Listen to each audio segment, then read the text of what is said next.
Season 8 had 6 episodes to end 8 seasons of buildup, and it spent most of them proving it forgot what made those 8 seasons work in the first place. Here's the claim, stated plainly. Season 8 isn't bad because the endings themselves were wrong.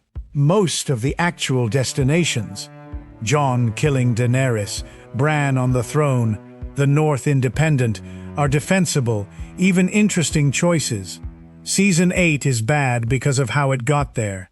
It abandoned the specific storytelling discipline that built this show for 7 seasons, and the failure is structural, not just a matter of taste. If you're new here, this is Mereth Tales. We go beyond what happened and into why it worked, or didn't.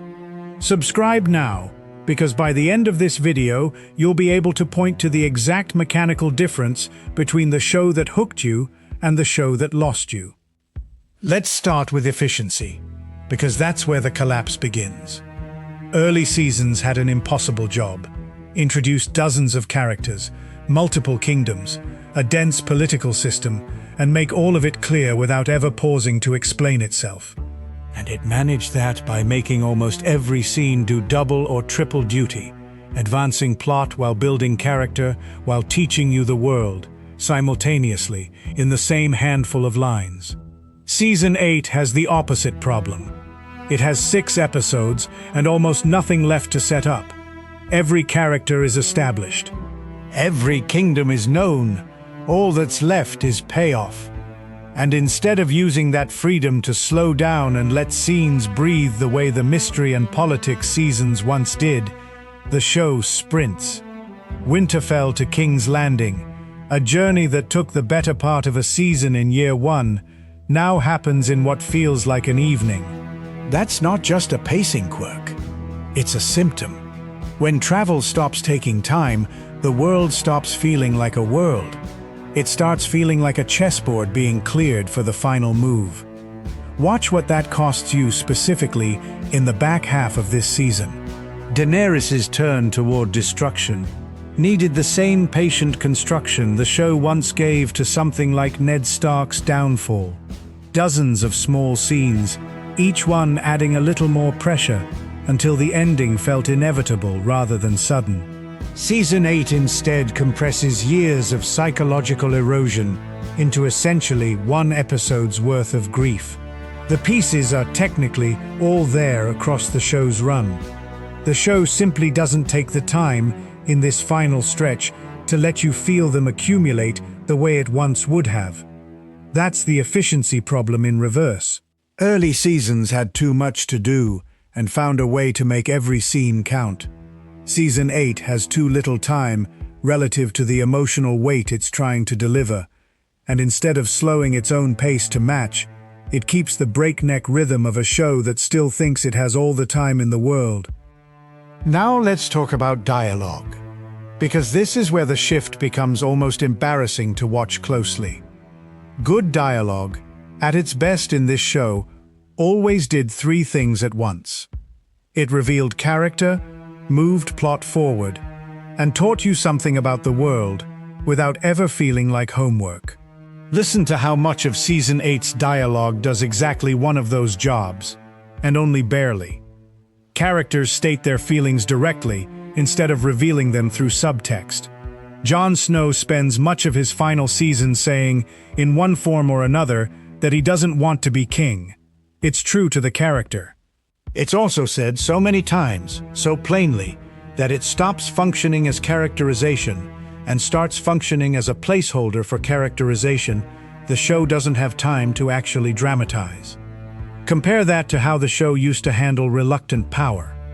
It didn't need characters to announce their reluctance. It showed you the cost of power through consequence, through the way people's faces changed after making a hard choice, through scenes where silence did more work than a monologue could. Season 8 increasingly tells you what a character feels because it no longer has the runtime to show you. That's not a writing team that forgot how to write. It's a structural consequence of compressing what should have been 10 or 12 episodes into 6.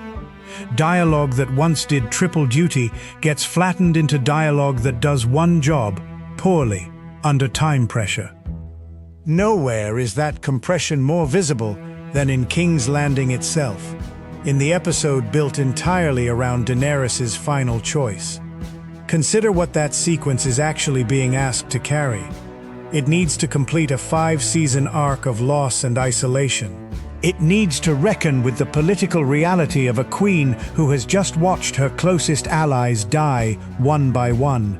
It needs to land as tragedy rather than spectacle. And it has, functionally, one episode to do all three. Watch what happens to the civilians in that sequence specifically. The show that once made you feel the individual weight of a single death, a dire wolf, a father, a wedding guest, suddenly asks you to absorb thousands of anonymous deaths inside a single extended sequence, with almost no faces attached to any of them. That's not a moral failing on the show's part. It's a runtime failing. There was never enough time left in 6 episodes to make that scale of loss feel like anything other than spectacle, no matter how skilled the direction. And then there's Jaime and Cersei, an ending that's become one of the most argued over moments in the entire series, for good reason. 2 characters who spent 7 seasons being built into some of the most complicated, contradictory people in the show die together, quietly, crushed beneath falling stone, with almost no dialogue to mark the moment. In isolation, there's something almost fitting about that quietness. 2 people who built an entire secret life around each other, disappearing together, unnoticed by the war raging above them. But the show hasn't earned quiet by that point. It's spent the whole season sprinting. A quiet ending only lands as intentional if everything around it has taught you to trust the show's patience. By season 8, that trust had already been spent elsewhere. Here's the part worth sitting with, because it reframes the whole conversation about this season. Nearly every individual moment people point to as evidence the show got worse is actually evidence of something more specific. A show that built its entire identity on patient, layered payoff, suddenly operating without the runtime patience requires.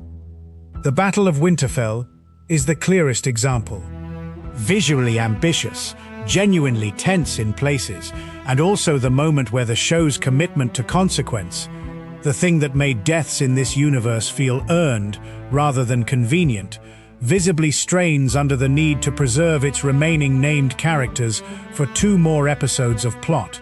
Compare that to the Red Wedding or Ned Stark's execution, moments that landed precisely because the show had already proven, repeatedly, that no one was safe. By season 8, the audience has learned a different lesson. The people who need to survive for the finale will. That's the opposite of what built this show's tension in the first place.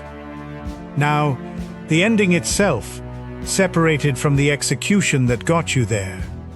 Bran as king is actually a genuinely interesting thematic choice, if you sit with it honestly.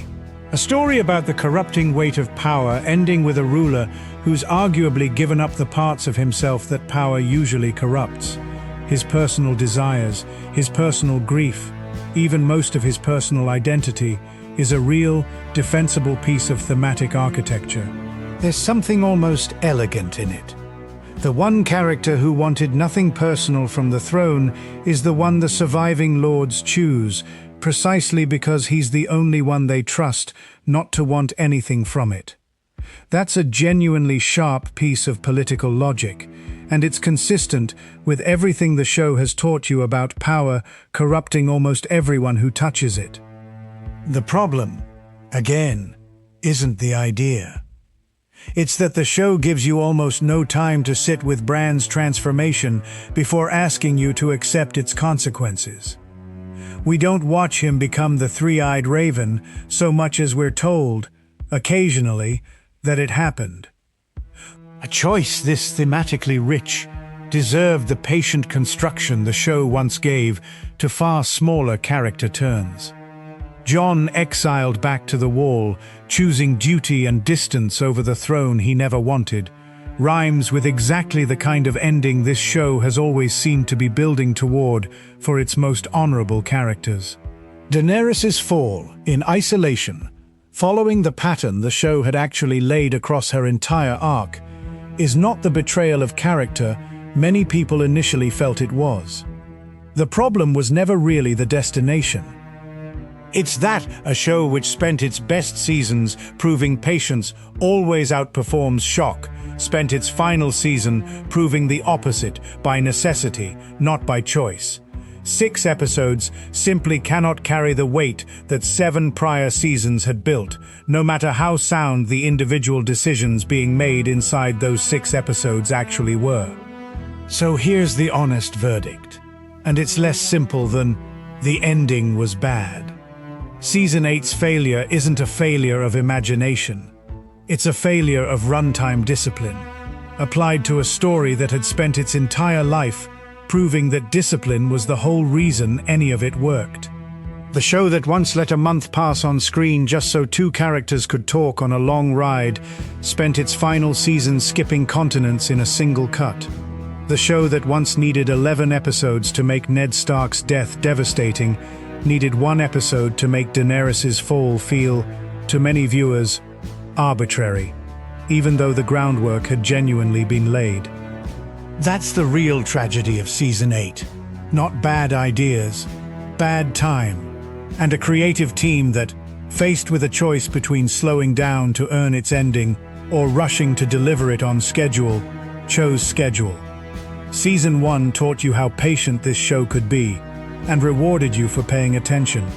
Season 8 is the clearest possible demonstration of what happens when that patience runs out before the story does. If this changed how you think about the ending, subscribe now, because we're building this entire series 1 season at a time, and it starts where the show itself started.